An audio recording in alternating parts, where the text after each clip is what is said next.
안녕하세요. 드라마를 톱파보는 잼잼 리뷰입니다. 안보현, 이주빈 주연 스프링 피버는 동명의 웹소설을 원작으로 하는데요. 이 영상은 선재규가 숨기고 있는 비밀과 사실은 재규의 조카가 아닌 선한결의 진짜 부모의 정체 등 스프링 피버의 원작 줄거리를 결말까지 요약하고 있으니 스포가 싫으신 분들은 시청에 유의해주세요. 그럼 바로 시작합니다. 고등학교 윤리 선생님인 윤봄은 학부모와 바람을 폈다는 오해를 받아 교원 시도관 교환을 신청하여 신수읍으로 내려왔습니다. 그러던 중 한결이 삼촌 선재규가 담임이 한결이에게 애미애비도 없는 게 무슨 효행상이냐고 한 것에 대해 따지고자 학교에 찾아오는데요. 소설에서 선재규를 묘사할 때 백두산 호랑이처럼 커다란 덩치를 하고 언뜻 보기에 선이 굵직해서 남자다움을 풍기고 있지만 하나하나 뜯어보면 또 섬세한 얼굴이라고 표현을 했어요. 이거 완전 안보현 배우와 찰떡 아닌가요? 거친 느낌의 선재규는 조폭 같은 외양과는 달리 기술 특례로 코스닥 시장에도 상장한 태양광 발전소 기업의 대표였는데요. 윤봄이 신재생에너지 동아리 그린라키를 맡게 되고 견학을 가게 되면서 두 사람은 함께하는 시간이 많아지게 됩니다. 불륜 사건이 터졌을 때 윤봄은 어떻게든 결백을 증명하려고 애썼지만 부모를 포함해 그 누구도 그녀를 믿어주는 사람이 없었고 돌아오는 건 냉수뿐이었습니다. 배우인 엄마 정란이는 너 같은 건 집안 망신이라고 딸에게 폭언을 퍼붓기도 했고요. 아무도 손 내밀어주지 않는 상황에서 그렇게 심신이 너덜너덜해진 윤봄은 마음이 꽁꽁 얼어붙어 자발적 아웃사이더가 됐고 오늘 하루도 웃지 말고 즐겁지 말고 기쁘지 말기라고 다짐하며 하루하루를 침울하게 살아가고 있었는데요. 하지만 봄의 인생에 선재규가 끼어들면서 봄은 자꾸만 웃게 됩니다. 울 땐 단 것이 최고라며 다정하게 마카롱을 건네고 알레르기가 있으면서도 온나무 삼계탕을 함께 먹어주는 선재규는 자꾸 윤봄의 마음을 툭툭 건드리며 은근 신경이 쓰이게 만들었죠. 또한 옆에서 지켜본 재규는 언제나 몸을 사리지 않고 옳은 일을 했으며 생색을 내는 일도 없었어요. 그런 모습이 듬직하기도 했고 존경스럽기도 했죠. 드라마와 달리 소설에서 선재규와 윤봄의 첫 만남은 바로 학교 주차장이었는데요. 불륜 오해 사건으로 신수읍에 내려온 지 얼마 되지 않았을 때 윤봄은 주차되어 있는 큰 차 뒤에 숨어서 홀로 울었습니다. 그때 창문이 쓱 내려오더니 울 땐 단계 최고랍니다 라는 말과 함께 티슈 뭉치와 커다란 자두사탕이 든 큰 손이 나타났었죠. 그 이후 재규는 꺼이꺼이 울던 윤봄이 자꾸만 생각나서 가끔 학교에 올 때마다 유심히 봄이의 표정을 살펴봤고 계속 죽을 상을 하고 있어서 내내 마음에 걸렸었어요. 그런 봄이 자기 앞에서 다채로운 표정을 짓고 웃자 재규는 봄에게 푹 빠져버렸습니다. 그럴 수밖에 없었던 게 재규는 어린 시절부터 아버지에게 니만 보면 재수가 없다. 네 얼굴만 봐도 웃음이 싹 달아난다는 말을 들으며 커왔었는데 봄은 재규만 보면 자지러지게 웃었고 재규는 그런 봄의 웃음이 신기하고 무지하게 좋았어요. 한편 재규와 점점 가까워지던 봄은 재규의 팔뚝 제법 넓은 부위에 옅은 화상 자국이 있는 걸 발견하는데요. 흔한 화상과는 뭔가 결이 다른 불그스름한 흔적을 보며 봄은 재규의 삶이 순탄치만은 않았을 거라는 추측이 들었죠. 이후 봄과 재규는 빗속에서 유기된 강아지를 구조했고 봄식이라는 이름을 지어주며 봄식이의 엄마 아빠가 됩니다. 그러던 중 봄이의 집에 도둑이 들었고 재규가 놀란 봄이에게 아무것도 생각나지 않게 해준다며 봄을 확 끌어당겨서 두툼한 허벅지 위에 앉히고 커다란 손으로 봄의 얼굴을 감싼 후 키스를 하는데요. 봄도 본능적으로 눈을 감고 그 순간을 즐겼고요. 하지만 이날 두 사람은 거의 잘 뻔했지만 끝까지 가진 않았어요. 다음날 아침 봄이가 이건 사고 같은 거라고 철벽을 쳐버리는데요. 당연히 사고였다. 걱정하지 말라고 했던 선재규는 말과 달리 그날부터 거실 바닥에 널브러져서 마음이 아플 때 위로가 되는 플레이리스트를 무한 재생했습니다. 한편 봄은 가벼운 실수로 넘기자고 한 건 분명 자신이었는데 그럼에도 기분이 자꾸만 가라앉았고 심란했죠. 정신이 다른 곳에 팔려 있으니 집에서는 물론이고 학교에서도 실수가 잦았고요. 그러다 결국 두 사람은 술을 마시고 이성보다 본능이 앞선 채로 그대로 키스를 또 해버리는데요. 자, 그럼 여기서 선재규의 과거와 선한결 부모의 정체를 말씀드릴게요. 선재규는 고 이때 뱃일을 마치고 집에 돌아온 아버지를 방화로 죽였다는 혐의를 받았다가 증거 불충분으로 풀려났습니다. 재규는 어린 시절부터 아버지에게 폭행을 당해왔고 답없는 남편의 뒤치다꺼리만 하던 엄마는 재규가 중학교에 들어가자마자 사망했죠. 아버지는 한 번 뱃일을 나가면 보통 1년은 지나서야 돌아왔기에 재규는 아버지 없이 혼자서 장례를 치렀어요. 돌아온 아버지는 서럽게 울며 몇 달을 술로 지내더니 시간이 지나자 그도 다 잊었는지 집에 여자를 데리고 오기 시작했습니다.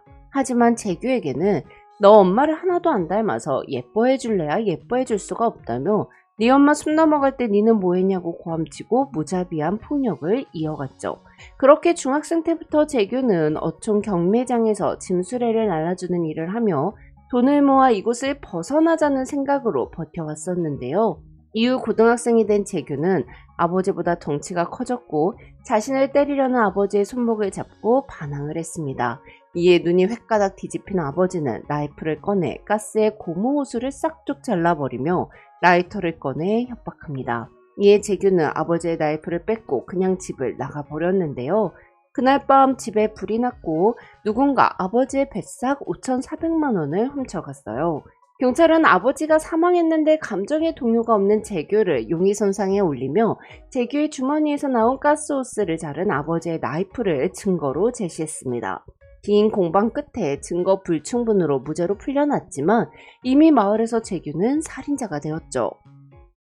아버지가 올 때마다 마을 사람들이 모두 알 정도로 곤죽이 되게 맞았으니 제 아비를 죽일 만도 했다는 반응이었어요. 이후 재규는 아버지의 친구 심부름으로 배에 올라탔다가 그 길로 납치됐습니다. 아버지와 같이 노름을 하던 양반을 믿은 것이 실수였는데요. 귀신배라고 불리는 중국에서 운항되는 불법 언양 어선에 갇힌 채 고강도의 노도용에 시달리던 재규는 20살이 되던 해 3년 만에 운 좋게 풀려날 수 있었습니다. 한편 가수를 꿈꾸던 이희연은 20대 초반에 재규 아버지의 친동생인 천연고의 아들 선한결을 낳았습니다. 고향으로 돌아온 재규를 찾아온 희연은 천연고 때문에 내 인생을 말아먹었다며 볼 때마다 확딱지가 나서 아이를 못 키우겠으니 네가 안 키운다 하면 고아원에 갖다줘 버릴 거라며 네가 책임지라고 한결이를 버리고 떠났어요. 그렇게 선재규는 선한결을 맡게 된 거였죠. 재규는 손가락질을 받고 고향 밖으로 쫓겨나 어린 한결이를 업고 정처 없이 떠돌다가 우연히 신수읍에 내렸고 아무도 저를 모르는 곳에서 새로운 삶을 시작했습니다. 3년 노동대가로 받은 하나에 70만원쯤 한다는 암호화폐 20개는 값이 올라 선교가 태양광 사업을 시작할 수 있게 된 발판이 되었고요. 사실 몇 년 전 재규는 한결이가 친모를 보고 싶다고 할 때를 대비해 수소문하여 희연을 찾은 적이 있었어요. 하지만 희연은 이제 얼굴도 기억이 안 난다며 아들을 안 보고 싶다고 했고 아직 데뷔도 못했는데 발목을 잡힐 수 없다며 생활비나 좀 꺼달라고 뻔뻔하게 나왔죠. 희연의 요구에 재규는 묵묵히 1억이나 주면서 이걸로 자립해보고 한결이 보기에 당당한 사람이 되면 그때 얼굴 한번 보이라고 했었으나 희연은 이후로도 돈만 요구할 뿐 한결이를 볼 생각을 하지 않았습니다. 이 모든 사실을 재규는 봄에게 털어놓는데요. 키스도 하고 잠도 자고 다 했는데 정작 사귀지는 않고 있던 두 사람. 그러던 중 태풍이 동네를 덮쳐 물난리가 났고 미처 마을회관까지 가지 못한 지대 낮은 데 있는 사람들은 모두 재규네 집으로 피신을 하게 됩니다. 신수읍 마을 전체가 정전이 되었으나 재규네 집 태양광은 발전소 배터리를 달아놔서 비상전기 수급이 잘 됐거든요. 아무리 위급 상황이어도 사실 자기 집을 내어주는 게 보통 결정이 아닌데도 불구하고 재규는 피신을 온 사람들을 위해 소고기 묵국을 끓이고 사람들이 편하게 쉴 수 있도록 배려합니다. 주민들은 다들 배도 부르고 등도 따뜻하다며 재규네 집 거실에 이불을 펴고 누웠고 아이들은 집 구석구석을 뛰어다니며 신나게 놀았죠. 태풍이 영향권을 벗어났다는 뉴스가 보도된 이후 사진관 아저씨는 오늘 여기서 태풍을 피한 것도 인연인데 다 같이 한방 찍자고 권유하는데요. 마을 사람들 가운데에 봄 시기를 안고 있는 봄이 앉았고 봄의 양옆에는 재규와 한솔이가 앉았습니다. 셔터가 자동으로 돌아가는 순간 재규는 얌전히 무릎 위에 올려놓은 봄이의 손을 꽉 쥐는데요. 그렇게 봄과 재규는 해서한 미소를 짓고 함께 사진에 찍혔죠. 태풍이 가신 후 보미는 자네를 치우고 있는 재규의 뒷모습을 바라보며 안기고 싶으면서도 안아주고 싶은 감정이 동시에 드는 땀에 젖은 너른 등에 마음이 울렁거렸습니다. 이 남자의 뒷모습만이 저에게 이런 설렘을 줄 거라는 확신은 문득 이렇게 찾아왔죠. 깨달음의 순간은 특별한 것이 아니었어요. 봄은 자신이 재규를 좋아한다는 것, 그리고 함께하고 싶은 유일한 사람이라는 걸 깨달았고 망설이지 않기로 마음을 먹습니다. 그리고는 재규에게 윤봉과 손재규의 첫날을 오늘로 하는 게 어떻겠냐고 고백합니다. 태풍이 몰아친 정신없던 오늘이 자꾸만 기억에 남을 것 같았기에 이런 날이 우리 첫날로 남으면 좋을 것 같았거든요. 그렇게 두 사람은 정식으로 사귀게 되는데요. 한편 재규는 봄의 엄마 정난이의 마음까지 뺏어 버립니다. 딸을 찾던 난이가 봄에게 사과를 하기 위해 신수읍에 내려왔다가 차가 도랑에 빠지는 사고가 발생했고 마침 지나가던 재규는 진흙에 차가 처박힐까봐 겁에 질린 난이를 안심시키며 옷과 신발에 진흙이 묻는 것도 상관하지 않고 바퀴를 빼내고 차 앞대가리를 밀어 올려 차를 들어올렸죠. 사례를 좀 하고 싶다는 나니에게 재규는 사례를 거절하며 보아하니 외지에서 오신 것 같은데 즐거이 있다 가시라며 사람 좋은 웃음을 흘렸습니다. 이후 봄은 재규를 자신의 남자친구라고 엄마에게 소개했고 재규는 서울로 올라간 나니에게 따로 연락을 드리며 나니의 촬영장에 커피차도 보내고 VIP 건강검진도 예약해 놓는 등 알뜰하게 나니를 챙겼어요. 그렇게 자연스럽게 정난이는 재규에게 말을 놓게 됐고 호칭도 우리 규서방으로 바뀌었죠. 한편 선한결의 친모 이희연이 재규를 찾아오는데요. 이희연은 트로트 오디션 프로그램에 나가는데 거기서 틀려면 슬픈 사연 하나 정도는 있어야 한다며 한결이 앞에 나타나 엄마라고 밝히고 같이 살겠다고 말합니다. 또한 회사에 한결이 사진 몇 장을 보여주니까 당장 계약하자고 했다며 한결이의 반반한 외모를 이용해 새끼로 장사를 하려고 하는데요. 그러던 중 성결이 학교로 오디션 프로그램 제작진이 찾아와 이희연 출연자가 잃어버린 아들을 애타게 찾고 있는데 서바이벌 도전 중에 아들이 이 학교에 다닌다는 사실을 우연히 들었다며 이희연이 한결에게 보내는 영상편지를 보여주고 한결에게도 엄마한테 보내는 영상편지를 찍자고 강요해요. 이에 학교에 있던 봄은 바로 재규에게 이 사실을 알렸지만 재규는 한결이가 엄마가 보고 싶다고 하면 막을 권리 같은 건 나한테 없다며 한결이의 선택을 존중하겠다는 의사를 밝힙니다. 하지만 봄은 저열하게 자식을 이용하려는 이희연이 너무 미웠고 한결이와의 의사는 전혀 상관하지 않은 채 촬영을 밀어붙이는 제작진에게 분노했습니다. 이에 봄은 한결이에게 생각할 시간이 필요하다며 제작진을 강제로 돌려보내고 한결은 영상편지는 내일 촬영하겠다며 따로 약속을 정합니다. 집에 돌아온 한결은 재규에게 엄마가 어디 있는지 삼촌은 알고 있었는데 왜 엄마에 대한 걸 숨겼냐고 묻는데요. 재규는 한결이에게 너 엄마가 아들을 보고 싶어 하지 않아 했다는 말을 참아 할 수 없었기에 그저 다 내 잘못이라며 한결이에게 사과를 하죠. 사실 제작진은 처음부터 이희연과 짜고 치는 판을 벌이고 있었는데요. 이희연이 서바이벌 시작 전에 PD에게 우리 아들 얼굴 좀 보라며 한결이의 사진을 보여줬었던 거예요. PD는 서바이벌에 참여한 출연자들의 스타성이 현저히 떨어져 자극적인 에피소드로라도 분량을 뽑아야 하는 상황이었기에 한결이의 이야기에 군침을 흘렸죠. 거기다가 프로그램 기획자이자 심사위원 패널로 나선 기획사 대표가 한결을 배우로 계약하는 조건으로 희연을 최종 22인까지 올라올 수 있게 심사 결과를 조작했어요. 작가는 엄마한테 쓰는 영상편지 대본까지 준비해 두었었는데요. 하지만 한결이는 그냥 전부 제가 하고 싶은 이야기만 담고 싶다며 작가가 내민 대본을 받지 않고 영상편지를 찍습니다. 한결은 희연에게 가수라는 꿈을 포기하지 않고 도전하는 모습이 멋있고 잘하면서 엄마가 너무 보고 싶었기에 원망도 많이 했지만 이제 원망 안 할 테니 엄마는 끝까지 경연 잘 마치고 좋은 결과를 가져가길 바란다고 전했습니다. 또한 나 대신 선택한 길이니 꼭 성공하고 만나진 않을 거지만 멀리서 진심으로 응원할 테니 행복하라며 단정히 맸던 교복 타이를 내리고 의자에서 일어섰죠. 제작진은 17년 만에 만난 엄마와 아들의 눈물겨운 상봉을 노리고 있었는데 한결이가 엄마를 만나지 않겠다고 하자 당황하며 하나뿐인 가족이 생겼는데 어떻게 그렇게 매정하냐고 한결이를 설득하려 했어요. 이에 한결은 자신한테 가족은 우리 삼촌밖에 없다고 답하는데요.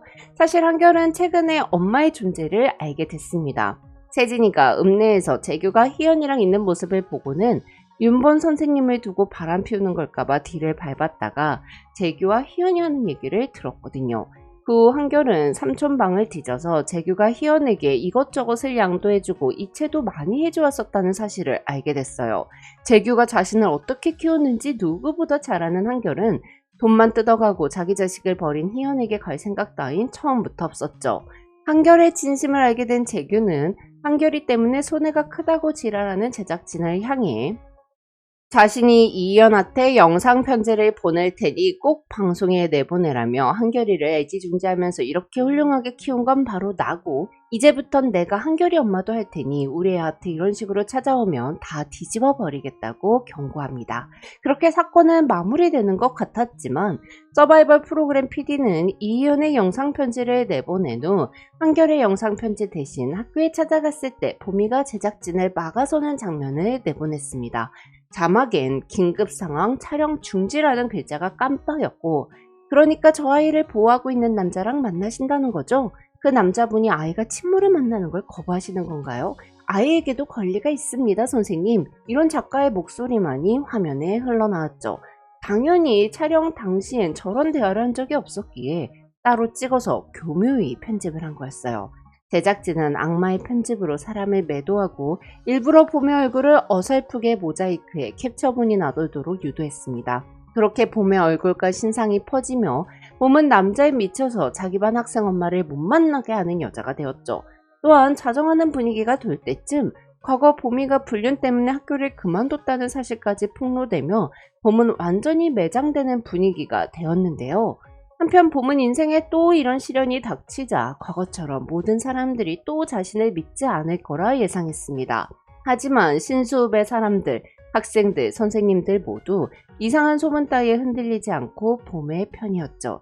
선생님들은 봄의 불륜 얘기 같은 건 언급하지도 않고 배우 정난이의 딸이었냐며 어쩐지 너무 예쁘더라 했다고 호들갑을 떨었고 학생들은 선생님은 우리가 지키겠다며 우는 봄의 주변을 삥 둘러싸면서 울지 말라고 선생님을 위로했습니다.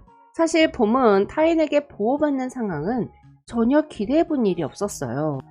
하지만 자신의 약한 모습을 숨기지 않아도 되는 사람들이 그녀 옆에 분명 존재했었던 건데요. 한편 내가 싹 해결할 테니 믿어달라던 재규는 정난이에게 전화를 걸어 어머니와 나 2인 1조로 보미씨를 돕자며 방송국 앞 카페로 가 보미의 친오빠 윤청을 만납니다. 드라마에서는 보미에게 친오빠가 있다는 등장인물 소개는 아직 없는데 원작 소설에서는 보미에게 동생을 증오해오던 친오빠 윤청이 등장하거든요.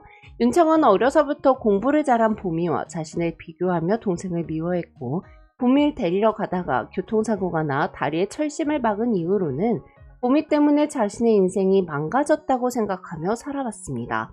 소설에서는 보미가 학부모와 바람을 폈다는 사실을 퍼뜨리고 사진을 조작해서 뿌린 것도 바로 이 윤청이었어요.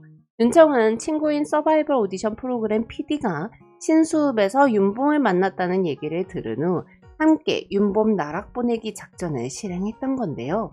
정난이는 우연히 아들의 컴퓨터를 쓰다가 윤청이 봄과 유부남 사진을 합성한 자료를 찾아 모든 게 다 아들 윤청이 꾸민 일이라는 걸 알아냈죠. 이에 재규는 방송국 앞 카페에서 다수의 방송국 관계자들 앞에서 사실을 밝히고 윤청에게 보미씨에게 사과하라고 합니다. 윤청이 사과를 안 한다고 난리치면서 나가려고 하자 코끼리만한 재규는 할리우드 액션으로 넘어지는 척하면서 청을 막아서는데요. 이 모든 장면을 보고 있던 봄은 오빠에게 이렇게 병약한 사람을 때리면 어떡하냐고 소리 지르며 어차피 오빠를 고소할 거니까 사과 따윈 하지 않아도 좋다며 오빠한테 하고 싶은 말은 이제 변호사를 통해 전하겠다고 선언하죠. 이후 방송국 앞 카페에서 벌였던 소동은 여기저기 보도가 되었고 윤청과 방송국의 조작이었다는 증거가 뿌려졌습니다. 그러자 나서서 보미를 욕하던 네티즌들은 자취를 감췄고 그럴싸하게 가공되어 떠돌던 루머들도 점차 사라졌죠. 친오빠를 고소하는 건 세준의 오빠인 최희준 변호사에게 도움을 받았고요. 이후 재규는 봄에게 어떻게 프로포즈를 할지 드라마와 인터넷을 뒤져가며 오랜 시간 연구하기 시작하는데요. 이벤트 전문 업체에 의뢰하는 건 성의가 없어 보일 것 같았고, 야경 명소 레스토랑에서 멋진 식사를 하고 디저트에 반지를 숨기는 건 먹다가 봄봄이 반지를 삼킬까봐 걱정이 됐어요. 요트 타고 나가 경치 좋은 바다 위에서 노래를 부르는 건 요새 날씨가 썰렁해서 봄봄이가 감기 들까봐 걱정됐고요. 호텔 객실 안에 촛불로 하트를 만드는 건 호텔을 홀라당 훨훨 태울지도 몰라서 우려가 됐죠. 그리고 프로포즈를 하려는 당일 재규가 예약해둔 꽃집에 불이 나서 꽃다발은 준비도 하지 못했고, 멋진 모습을 보여주고 싶어서 입은 양복에는 봄 시기에 똥이 묻었으며, 봄에 대한 마음을 오롯이 담은 한 달 가까이 준비한 편지는 펼치는 순간 강풍이 불어닥쳐서 날아갑니다. 그렇게 프로포즈를 하기 위해 준비한 많은 게 거짓말처럼 사라졌으나, 이상하게도 재규는 봄에게 하고 싶은 말은 사라지지 않음을 느낍니다. 그렇게 재규는 아무것도 없이 봄에게 그냥 진심을 전하는데요. 성인이 될 때까지 난 제대로 된 가족이 뭔지, 애정이 뭔지도 모르고 그냥 하루하루 간신히 살았고, 한결이를 키우면서도 조금은 외로웠었다고, 사랑을 받아본 적이 없어서 남들이 사랑 이야기를 해도 그게 어떤 기분인지 알 수가 없었다고, 그러다 보미 씨를 만났고 좋은 일이 생기면 제일 먼저 알리고 싶고, 나쁜 일이 생겨도 일러 바치고 싶고, 내 모든 걸 말해주고 싶고, 보미 씨 모든 걸 알고 싶은 이런 감정이 사랑이라는 걸 알았다고. 재규는 봄에게 평생 옆에 있을 수 있도록 허락해달라고 프로포즈를 하는데요. 이에 봄은 재규에게 조금은 이상한 당신을 만나고부터 내 인생이 바뀌었다며, 날 웃게 해주고 날 움직이게 만드는 당신과 결혼하고 싶다고 답하며 소설은 끝이 납니다. 지금까지 잼잼 리뷰였습니다. 감사합니다.